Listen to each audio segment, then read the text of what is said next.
Welcome to Simply Sarah. I'm Sarah Stock. I'm your host. I am delighted that you are here.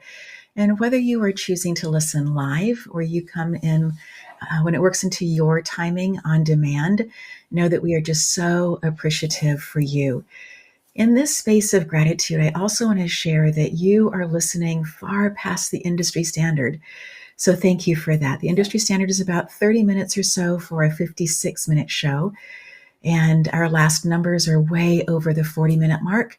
So thank you so much for listening in and taking these conversations to heart, because every single conversation is filled with energetic tools for you. In this space of gratitude, we also want to say thank you to our sponsors, to the Stegner family for their incredible support, for Lamano Art, who has just launched something called The Art of Forgiving at theartofforgiving.com. It's a phenomenal course. And then also for Katie Ingersoll, an incredible shamanic teacher who's been listening in and said, I want to support what's taking place there. So thank you to all of them. And today from Scotland, I'm so pleased to bring in Matthew Jebb. Matthew, welcome to Simply Sarah. Pleased to be here. Just so lovely to have this conversation with you. I would love for you to share a little bit with our audience about how you got to doing all of the things that you love doing on stage, but also sharing your home country, Scotland, with the world. How did you get to where you are today?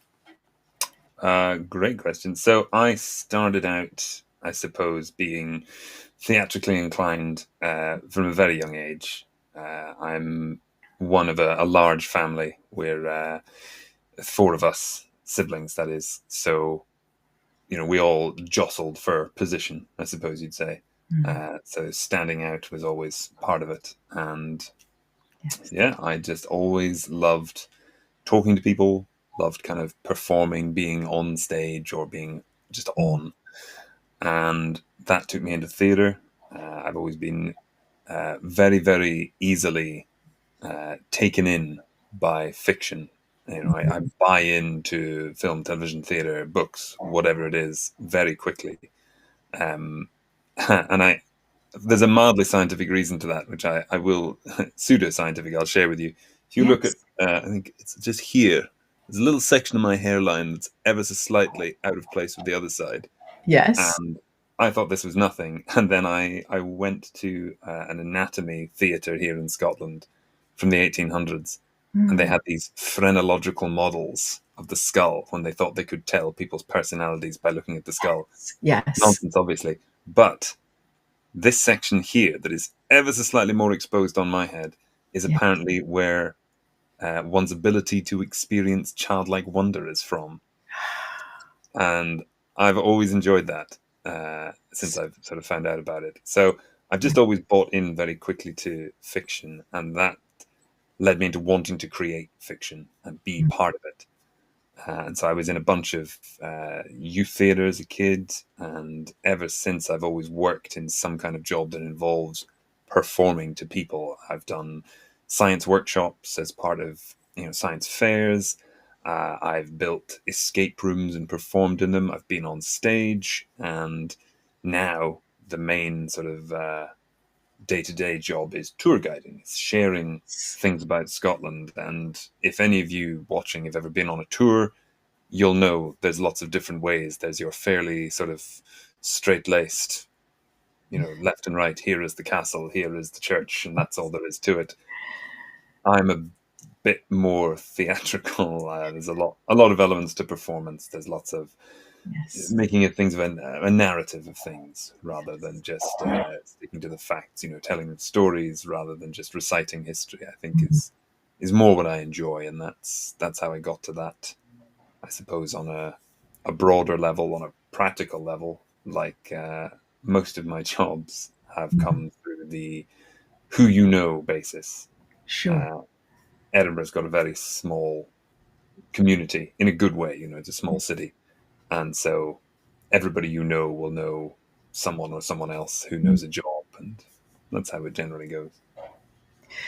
Which is how actually you and I met, because Mm. my dear friend Cindy Tier and her husband Ray were on tour, and you were their tour guide, and she couldn't text me fast enough to say, "You have to meet Matthew." So, Matthew, tell a little bit about how you moved from the science realm and what that was all about into what you are doing now, and how people can actually get a hold of you if they would like to be on tour with you. Well, to start with, the how to get on tour with me. I must confess, I'm very poorly marketed. I will share perhaps with you a link later on to distribute, but Lovely. yes, that's the best way for that. Uh, Perfect. Regarding how I moved from science to touring, I had a few friends in the. I ran away when I was 20 and I joined a circus, the classic story. Yes. And a few of those circus folk had done work with Edinburgh Science Festival, which Mhm. happens every April for the sort of the Easter fortnight of holiday we have here. And it takes over various different buildings in the city. It's been going on for years. I went when I was a child, 20 odd years ago or more, and they worked in that. What the science festival does is it takes people who are great scientists and takes people who are great performers, and it puts them on jobs together. So you have one person who knows what to say, and you have one person who knows how to say it, as it Yes. were. And I was very much in the how to say it category. I'm not very well read in scientific literature. I know a fair bit, but not Mhm. anything huge. So that's how I moved from the science part. That it's a wonderful uh, catalyst, I would say, because it means you have to take in a lot of information quite quickly, often quite technical, and turn it so that you can easily relay that information in a comprehensive manner. And you often have to do that when you've got, half an hour before the next group is turning up of 10-year-olds Yes. who you need to explain tectonic movement to. Right. So you get quite quick on your feet and you get fairly used to um, applying a narrative or applying that sort of thing to your work. And through there, I suppose I moved into broader public speaking. So I've Mhm. done, been a celebrant at weddings, for example, that kind of thing. It's all about communication. Yes. I really appreciate that you went to the Edinburgh Science Festival as a student Mm. and then were given the opportunity. So you had the understanding of what it felt like to sit in the seat, to be taking in, to be watching. And Edinburgh has such a deep scientific community that is there. Mm. As people think about Scotland, I think they often think about, going to the hills and seeing the castles and all the things the churches, the things that you spoke about earlier. And those Mm. things are absolutely lovely, and the history is remarkable. But to also come to this space of understanding that it is not just about the ancient, it is about the new, what's taking place currently, what's happening. And for you to come in and be teaching the next level of students, whetting their appetite for the possibility of not perhaps going into science, although some of them absolutely will, but also that space of being expanded as to that there is uh, these concepts around us that are impacting us, even on an island, that you can have tectonic plates that are playing a role in what's taking place there. I find that to be absolutely fascinating. Is there somebody, or perhaps a group of people, who are forward thinking in this way that are uh, in the city, perhaps, that are saying we need to be expanding this for the children, but also looking towards the future? I'm curious about how it all came about, because I find it to be something that I think so many other communities could be listening in and saying, this is something we could be doing, taking ideas that are very detailed and perhaps a little bit more difficult to comprehend, and putting in with somebody else who's able to communicate them so clearly and easily and well, and allowing the audience to go, oh, I get the concept better and easier. There absolutely is. So in the biz, as it were, we call it SciComm, science communication, and the UK is blessed, I feel, with a great deal of science communication in that regard. There is quite a tight knit community in Edinburgh. It is generally based around, I would say, two organizations. Mm. One is Dynamic Earth, which is our sort of local science center, and the other would be Edinburgh Science. And it's worth saying, they don't just do the festival. They have a number of events throughout the year. They do a lot of outreach work in the Highlands and the hills and so on. Mhm. But the UK in general has a lot. Universities, we're a big university country, and we've obviously got a lot of legacy sciences. Yes. I'll give perhaps a brief shout out to the UKAEA, our Atomic Energy Authority. They have quite a strong public outreach program based around fusion. They're very good. Mm. And places like TechniQuest down in Cardiff in Wales, Glasgow Science Centre, Oxford itself has a pretty good science museum. So it's definitely happening everywhere. And in terms of moving, as you suggest, towards increasing the country's scientific literacy, Mm. uh, yeah, there is generally a move. Scotland has what we call the curriculum for excellence. So we have had that in the past few years. It's been an attempt to change the way we educate our children at a high school level. For us, that's about age 12 to about age 18. Yes. And that's been moving more from standardized testing to more assessment and ongoing skills development. Mm-hmm. Uh, Worth saying, it's had sort of uh, you know a mixed blessing, perhaps, but Yes. it's definitely had that ethos of Yes. increase one's literacy and ability in as many things as possible, rather than just teaching to Mhm. tests, if that makes sense. It does. As a recovering teacher, as I like to say, after being in the classroom for 35 years, I have gone through that wave of we are going to do standardized testing, and this is the only thing that we're looking at. To let's look at the whole child, let's see what the gifts are. And then in the classroom, we also moved to having kids move from possibly just working with one other person to putting them into very strategic groups of four, where you would have a very high performer, somebody who may not perform as highly, but definitely has skills in other areas, and then two people who would have other gifts, or so to speak, in order for this group, this cluster, this group of four to be able to help each other learn the concepts. And you are absolutely correct that it is a bit of a bumpy ride. The concept in itself, I think, is really quite delightful. In my childlike brain, I can see how this works out so perfectly, like a tea party, right?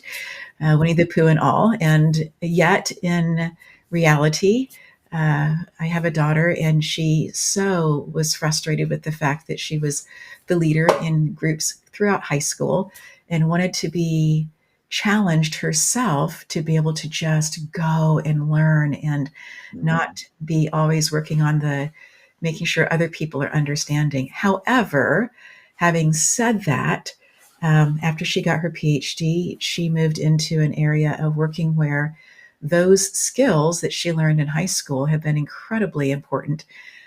So there is the blending of all of the different concepts, and how does it show up. And in I think that different children, their different personalities, their different way of communicating, all of that is going to be uh, taken into effect in terms of how they learn. And there are going to be those who uh, find it. I'm thinking of one person in particular right now who is really quite brilliant, but if he can get somebody else to do the work for him and get a passing grade, he's really content with that, because he has such a creative mind and would much prefer be writing stories and working on creating in the fictional world.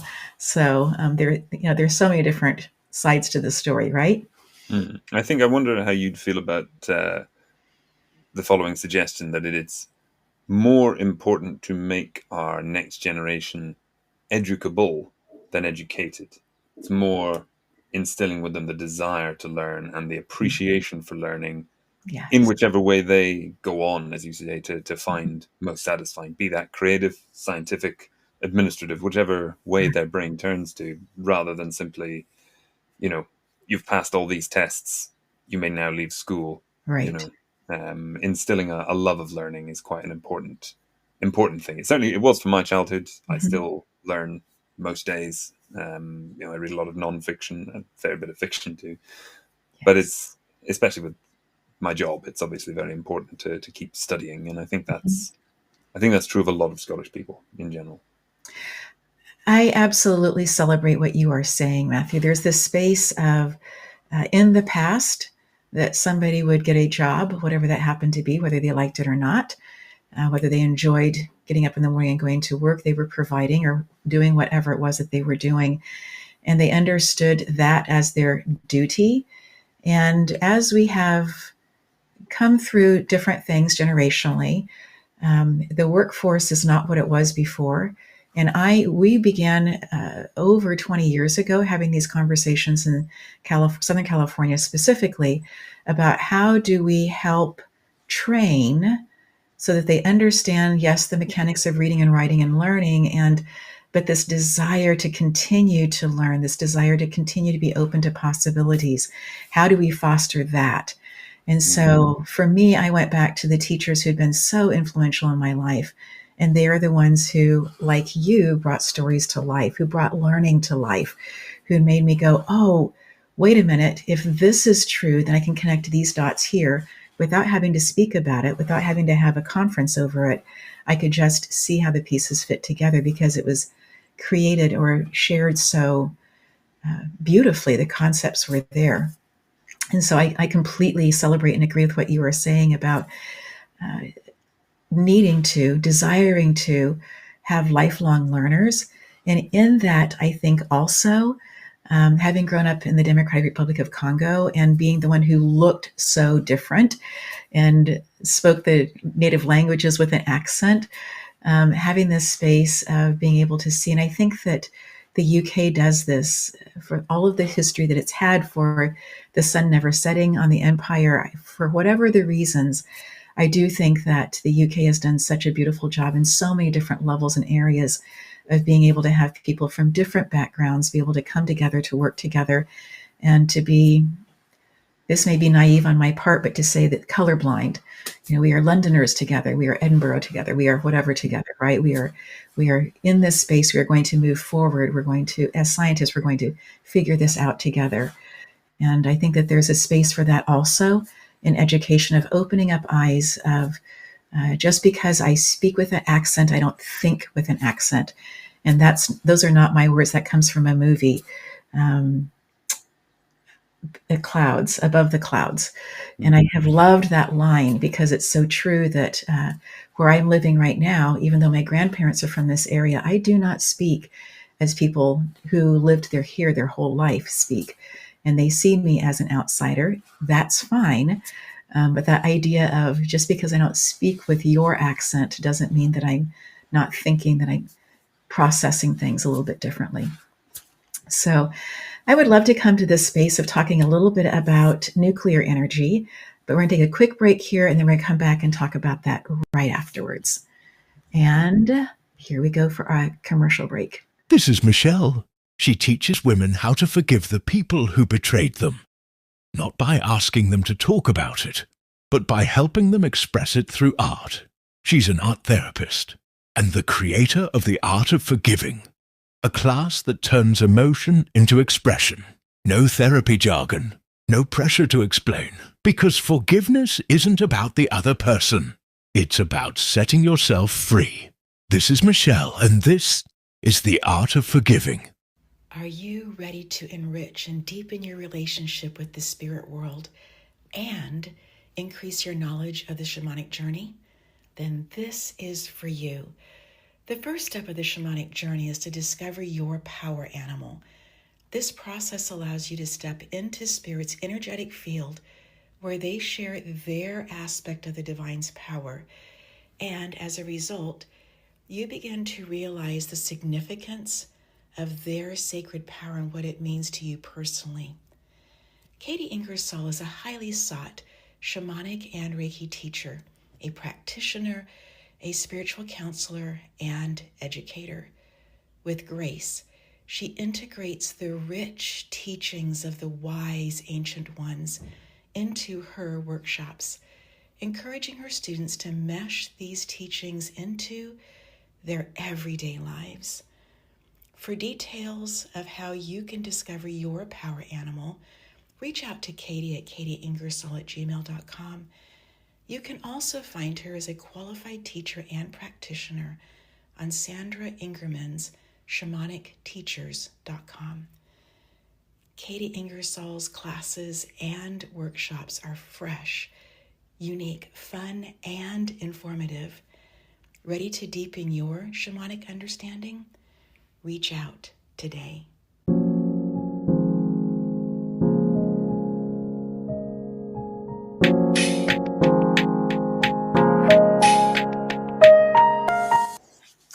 Oh, it's so good to be together. Thank you so much for this conversation, Matthew. I would love to have us move a little bit into, you spoke about nuclear.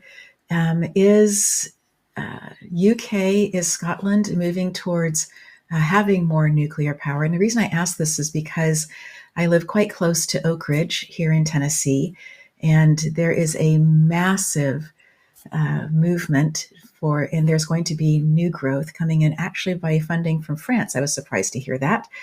That's going to be creating the smaller nuclear to be able to power cities, and didn't know if that was something that you're beginning to see a little bit of as well in your part of the world. Very good question. We have had prominent nuclear power here in Scotland before. We are currently winding down from our nuclear age, which sort of started in the 50s. I believe we only have the one reactor, or one power station rather, at the moment. It's called Dounreay, and it is up north, Yes. just outside of the town of Thurso on our northeast, our northern coast, not really northeast. In terms of the smaller, I believe the modular nuclear reactors, we were discussing using them in Britain. I'm not sure where those discussions are at. I think we've just announced we're going to build Sitewell C. It's another nuclear plant. As regards that's where we are with nuclear, really. We have had, as I say, previous nuclear power stations, Torness, but we're really in the UK broadly, and in Scotland specifically, we are moving heavily towards renewables in terms of wind power. Massive developments. We have the largest onshore site, Whiteley, just outside Glasgow, and we're ever expanding, especially around the northeast coast or on the Western Isles. We do also lead the world, I believe, in wave and tidal power. Those are up in our northern islands around the Pentland Firth. And we have a really interesting relationship with our hydro power. A lot of our hydro stations were sort of thrust into being by a couple of chaps, Tom Johnston and Edward McNichol, in the sort of between the late 40s and early 60s. They pushed, one politically, one as an engineer, towards creating a network of hydroelectric power in Scotland. But in terms of nuclear, no, we're moving away from rather than towards. The nuclear stuff I sort of mentioned is not really nuclear in the same way. Fusion, my understanding, is different. Yes. So I don't know enough about it to give a reasonable answer as regards that. But I do understand that our current fusion program is moving forward very well. Within the next few years, they'll be opening up a plant outside Nottingham, and it'll be providing real power. Fusion, as it stands, is my understanding is they've cracked the science of it. Now it's just about scaling up production and maximizing the output of the reaction rather than creating the reaction, if you see what I mean. Yes. In your journey, you spoke a little bit about being one of four. Where are you in the birth order, Matthew? So I'm number 2. So there's my older brother, me, my younger brother, and my sister.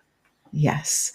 And as you were growing up and finding your voice and enjoying theater, being on stage, I would imagine that there were pieces along the way that were difficult, challenges that you had. And don't know if you would like to pick out one of those a little bit to share about looking for how you got through it. One of the things that I know about challenges is they provide an opportunity for us to look at the skill set that we have. And for me personally, I will say that at times I look at the challenge and I say, oh, my skill set's not quite what I want it to be. I need to be focusing on this and strengthening it up to be able to come through the challenge, or the challenge provides the opportunity to be able to do that.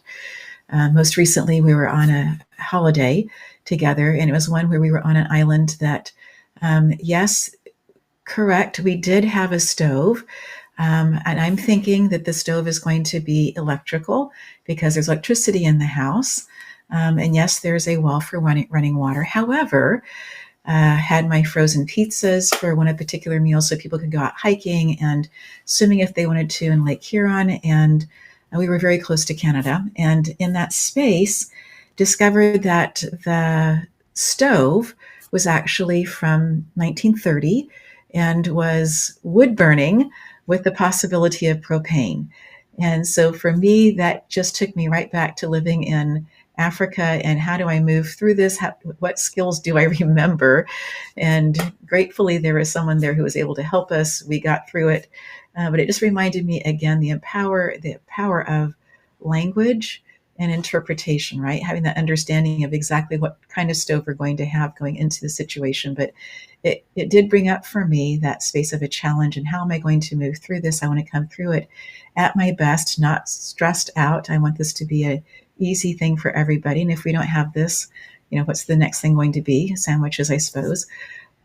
But something in your life as you have moved to this space of being on stage, as you've gone into science and helping out there with your incredible gifts, and then also as a tour guide.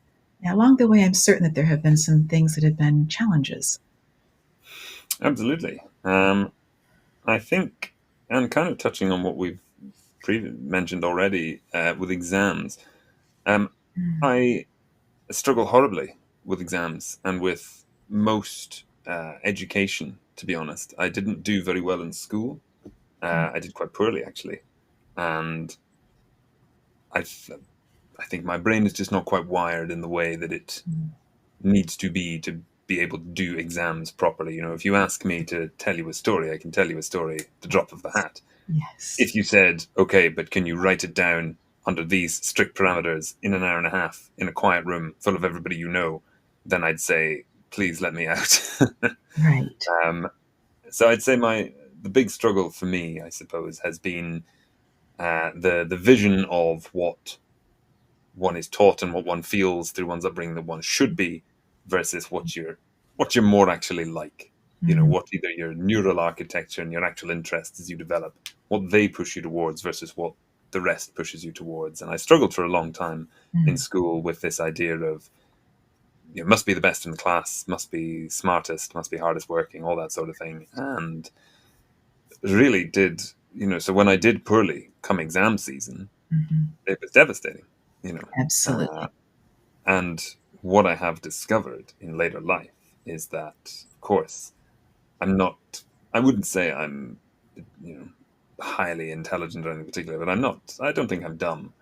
And being able to explore and actually use the intelligence I have and the way in which it manifests has been so gratifying. And it's been about being able to accept that that is how one is, rather than clinging to this ideal of what one should have been.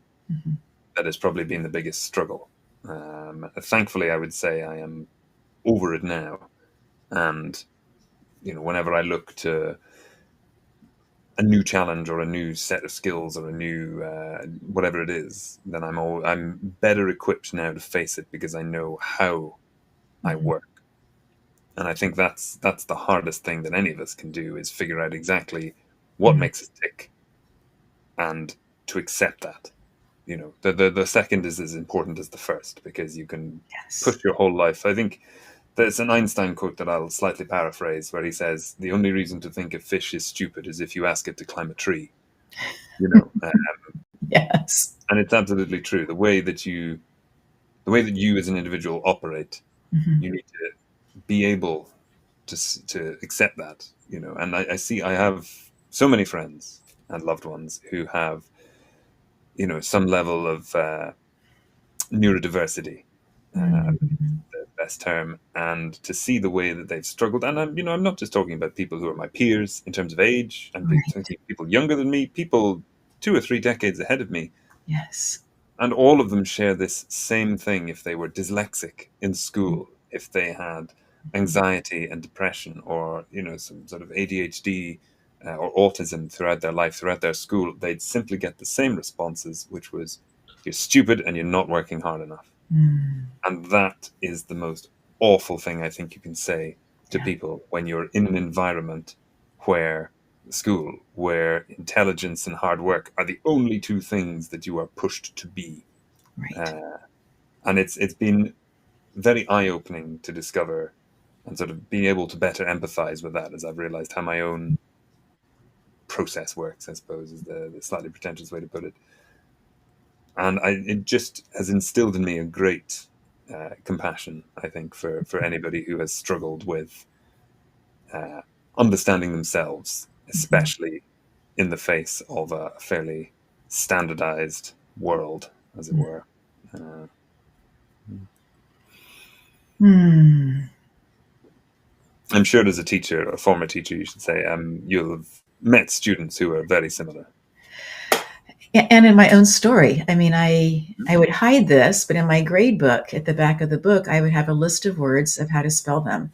So that when I got close to, because I had to keep looking them up in the dictionary, and you would think as a teacher that I would have just nailed how to spell these words, that I'd finally figured out, and that just wasn't the case for me. And so as I would sit to write out, this is when we were still doing it by hand, we were able to do it on computers that had auto spell check in there. But it just really caused me that was kind of the moment for me to realize that I needed to be recovering from whatever it was that I was supposed to be doing as a teacher. That yes, this is the standard, this is but then in our classroom, what we began putting up is I really moved us towards going on a field trip every single month. And at the same time, bringing people in who would help us cook on Fridays or at least measure things, so that I was doing here are the measurements that we need to know in grade 2, which would be 7, 8 year olds typically. That, if you have real life applications, and I learned that actually from my father, that if you have the real life application of whatever you're trying to learn, it gives you another repository in your brain when you come to taking the test of what does it look like, what does it feel like. And we really moved into a whole different way in my classroom. And as a result of that, I don't say this as a star on my shoulder or anything, but I became the teacher who was the most requested then out of the multiple classrooms on campus that taught that particular grade, in part because there was this larger understanding. And the homework was packets that we had created. And I'd reached out to talk to people who were finding real success in what they were doing at the grade prior to mine. And so just continued to work on and bring some of those pieces into my grade. And so you would have a whole string of letters. And what words can you make out of this? Well, for my kiddos who were 8 years old, but reading at a kindergarten at a 6-year-old level, 5-year-old level for one of them, he was able to create words. He was successful. So we could count the number of words that we had created. And if one child wanted to create multisyllabic words, so be it. But that we were all creating, that we were all able to say, hey, we are able to take this string of letters and do something with it. And I found that became something that was more important. And then also that year, I went back into my childhood and thought, what were the books that were the most influential for me as a child? My parents were incredible readers to us as children. I'm the youngest of 3.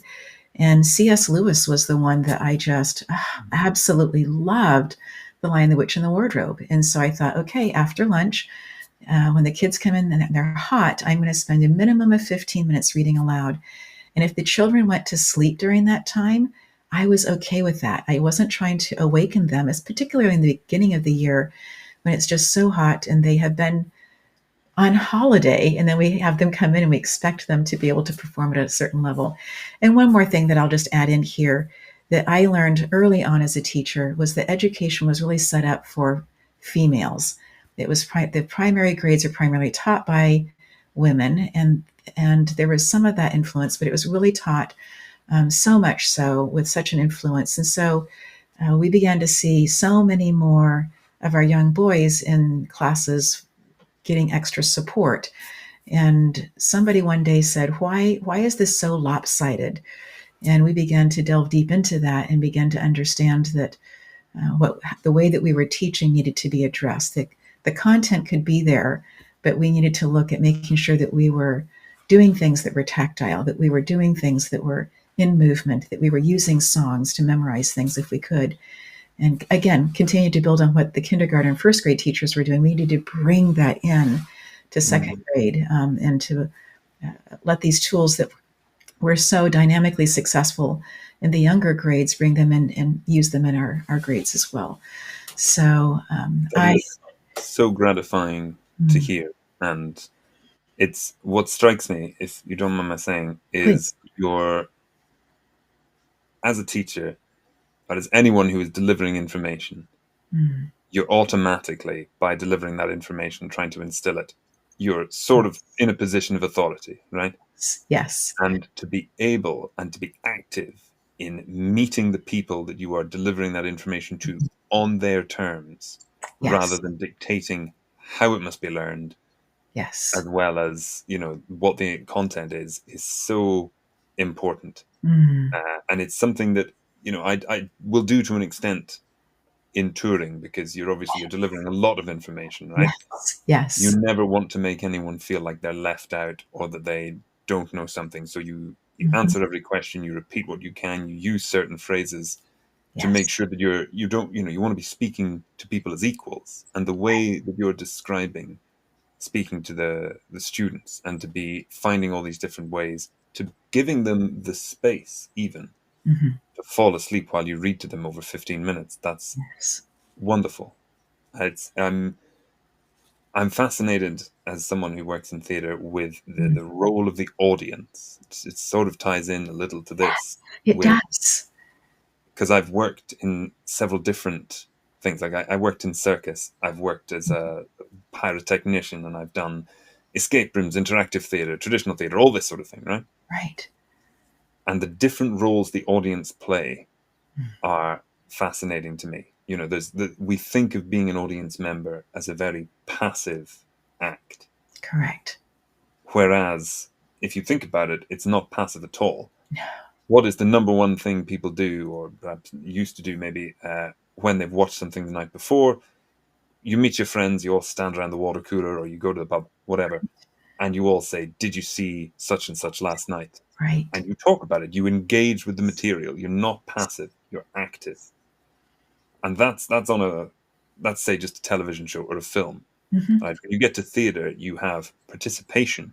Yes. Right? And there is a compact between the performer and the audience, especially in interactive theatre. If you are an audience member, you know, going into, say, a children's show where the children take on a role.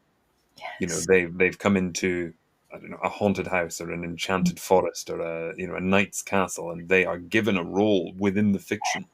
You know, instead of just going around and seeing people do their little 2 or 3 minute spiels, they are themselves young squires or apprentice wizards or whatever, come to engage.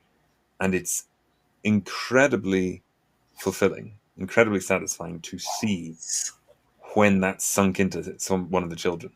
How engaged they are, even with just a little, you know, afternoon play. Right.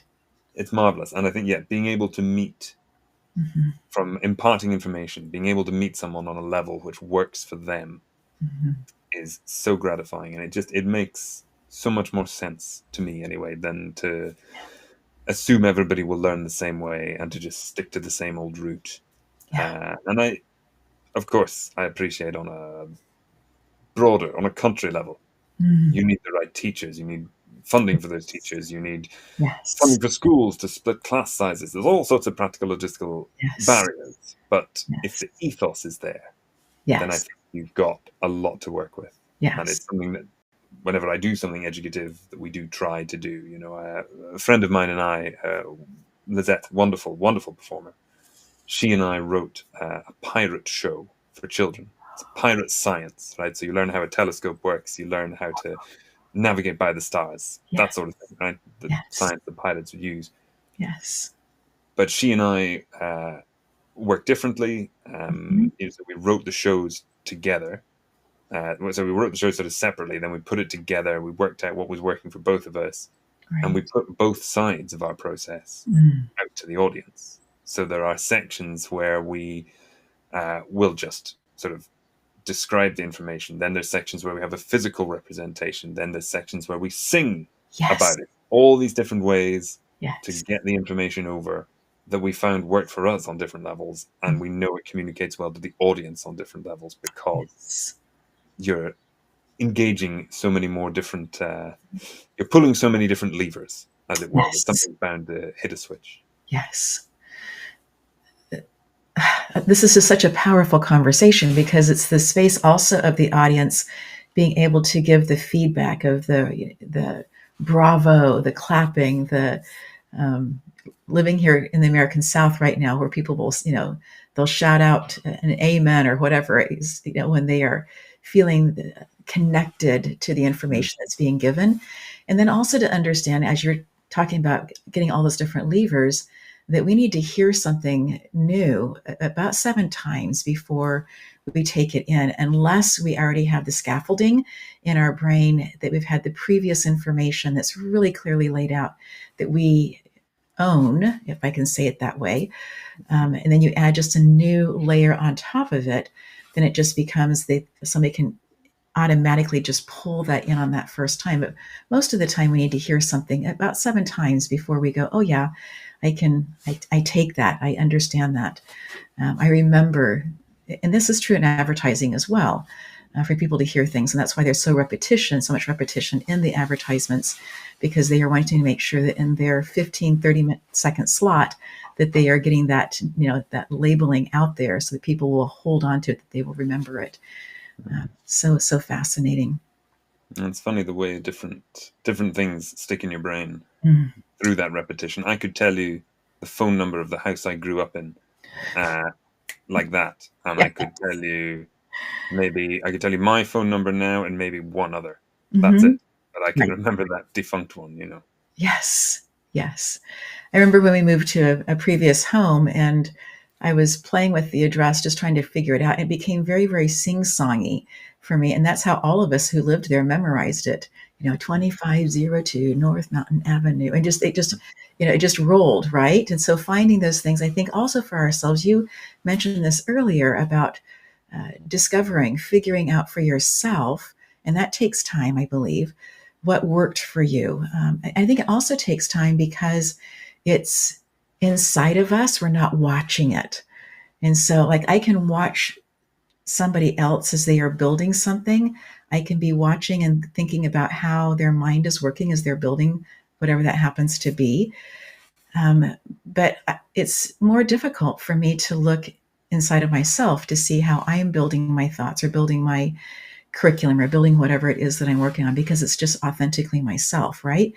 And so I think that also takes a little bit, what was helpful for me, and I'd love to hear what's helpful for you, was thinking back on what people would say to me about my organizational skills or my the feel in the classroom, how people could easily walk around in the classroom.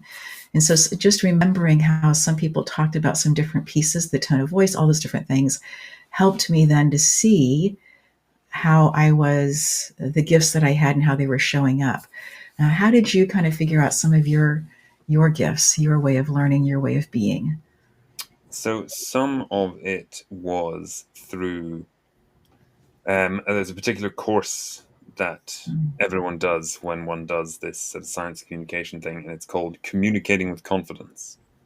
And it's all about, and it's often if, people are sort of shy or they don't do a lot of public speaking, maybe their background is more sciences than performance.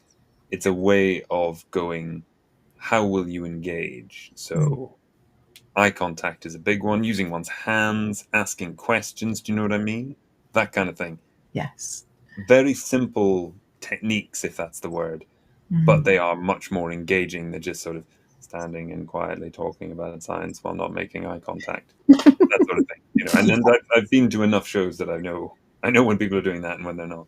Right. And that was a sort of a primer, but the rest has kind of come out from personality. And I'm very blessed in the tour guiding in that you have a lot of latitude, and obviously the same is true with theatre. You can write what you want. You have latitude to talk about what you find engaging. or Yes. in a way that you find engaging. So, for example, um, viewers who are familiar with Scottish history, when I talk about the Jacobite uprisings, right, Mhm. rebellious Scottish business between the late 1600s, mid 1700s in Scotland, Yes.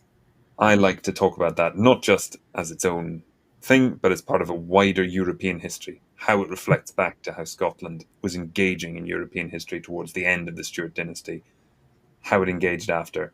It's part Yes. of a wider story. That side interests me. I know other people who talk about it from a more military perspective Mhm. because they've got a great sort of head for dates and figures and facts and so on. So being able to talk about a subject Mm. in the way that you find most engaging helps, because your enthusiasm and your knowledge will always shine through. And that is something that people, again, not to inflate my own ego here, but that's something that is often brought up to me as feedback, is people saying, like, oh, I can tell you're really enthusiastic about this, I can tell you're really interested. Yes. And that gets them interested. Enthusiasm's infectious. Mhm. It absolutely is. There's a energy about it. There's a spark that even if somebody's kind of slumped in the back and not really sure that they want to be there, that they can't help but be touched by it.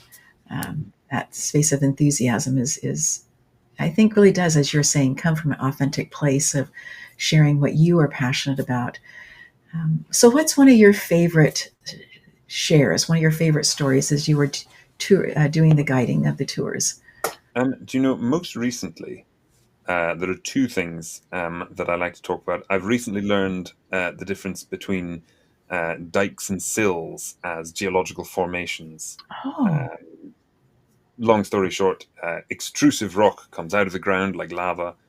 Intrusive rock remains under the crust and is revealed by erosion around it. So we have a lot of sills mhm. around in Scotland where, glacial action and millions of years of erosion have scoured off the sandstone and left this sort of hard basalt or gabbro or granite in its place. And describing that has been a lot of fun. The other is something I've read about recently. It's the Women's Timber Corps. So during World War II, we had what was called Mhm. the Women's Land Army, Yeah. as well as various female additions to the Air Force and the Navy and so on. Um, all of the women in Britain did their part for the war effort.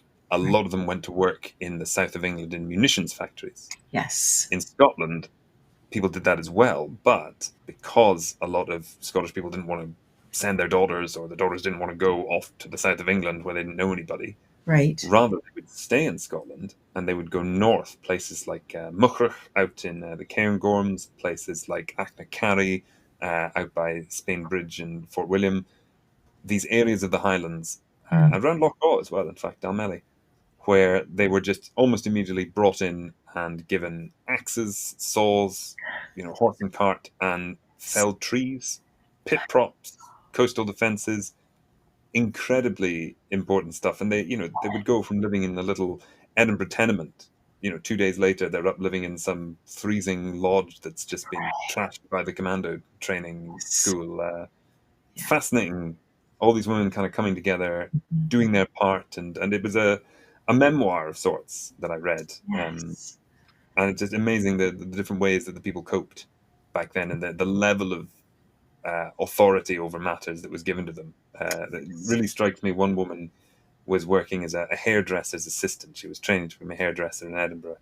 She'd signed up for this thing, and then her third day of training, she was basically just given a small tugboat and 50 trees that had been tied together, rafted, as they'd say. Yes. And they Yes. just said, right, can you just drive this from one end of the loch to the other? Yeah. It's Loch Awe, which is our longest loch. It's over 20 miles long. Oh So my. it's quite a job that they were given. And I just find it fascinating. Yeah. And my guess is they didn't say no. They said, They "How did not say no. yeah, They how did can not I show indeed. up?" Yeah, how can I Um, show up? yeah, the land army is remembered with a Mm. particular pin that looks like a sheaf of corn, Oh, or wheat. yes. The Women's Timber Corps is remembered by a badge that has a fir tree on it. So if any and Yes. viewers, you as well, if you should ever see such a pin, they're quite they're fairly rare these days. The Timber Corps hasn't had the same public recognition as the Land Army, but they were a vital part as well. So Wow. So remarkable. I recently had high tea with someone who is from England and had married a GI, an American, and had moved over here.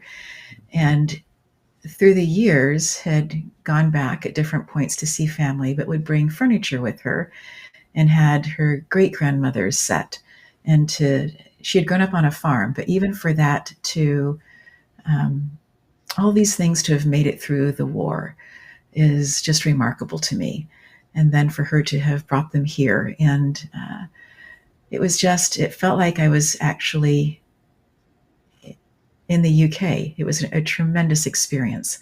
And speaking with her and hearing her stories of what she did as a young child then to help on the farm to make sure that, food was getting to where it needed to be and such. So it's amazing what people did. My grandmother on my father's side, who was Northern Irish, and I only found this out kind of very, very late towards the end of her life, I'm sorry to say, she had an old sewing machine in her barn on the farm. And I remember seeing that sewing machine. I remember being in that barn. But it wasn't until she was sadly very nearly passed away that I learned that she, as a young woman, had used that sewing machine to sew parachutes for the British forces and for Allied forces. Incredible. Like that artifact linking back to the past. Yes. Somebody that you have loved and hugged and touched was part of that effort. It's just so remarkable. Yeah. It brought it home quite a bit more than seeing a lot of things in museums has. Yes, absolutely. I have loved this conversation. Are there things that you would like to reiterate or that you would like for our audience just to walk away with holding on to from our conversation? Yeah, I think two things mostly. One is that recognition of how you as an individual best apply yourself to something, whatever, if it's a problem, a challenge, a difficulty. Think about when you are working at your best and think about the ways in which you work best and find a way to approach the problem from that perspective. It will help. It has helped me. And I do hope it will help you. And I think the other would be to keep engaging with people on their terms, especially if you are in any position of power or authority over them. That can be if you are, you have some rank of some kind, if you're an executive, if you're in the military in another sort of similar organization, or if you are simply someone with information to someone who does not. Remember that the best way to engage with them is on terms that they're familiar with. If they enjoy sport, if they're young children, if they're whatever it is, find the way that you think they'll best take in what you're saying. Right? When you're giving out information, it's easy to do it from your perspective and from your enjoyment, but you're trying to get them to learn it, trying to get them to understand it and appreciate it, and you need to approach them on their terms. And it needs a level of openness and self-awareness that is worth developing, I would say. I absolutely agree with you. And the thought that comes to mind is if they are experiencing stress and as they are trying to learn it, to bring them to a place, if possible, when possible, to lower your voice, to kind of bring in and make it be smaller, do it in smaller pieces, right? That could be, as I'm working with some people who are in their 90s, just noticing again that technology for some can be stressful, but if we can just make it a little quieter, a little slower, a little meeting them exactly as you were saying, where they are. That is the gift of the teacher, right? Is to be able to have the knowledge and to be able to disseminate in a way that it's actually multiplies in other people's lives for good. That's very well put. Oh, thank you so much for this gift of time, and continue to be impacting lives the way that you are. And we do look forward to, if you would like to share a link so that if someone is in Edinburgh would like to come along with the tour with you, that they can reach you or to come see one of your plays. So thank you so much for this gift of time. My pleasure. And thank you as well. And hope anyone listening is taking something positive away. Absolutely. And to our audience, we say again, thank you so much for being here. This was an idea about almost 3 years ago. And when it was offered to me, I wasn't sure that having my own show was really the right next best place, and agreed to do it for a year. And here we are, 2.5+ years in to it being live and to impacting lives truly around the world. And this year, 2025, we know that we have a strong audience in America, Canada, Europe, and that we have moved into Australia and to South Africa. And if you happen to have people that you know who are in India who would enjoy listening in, would be inspired by these conversations, we invite you to share this with them as well. And until next time, as we say, take good care of you.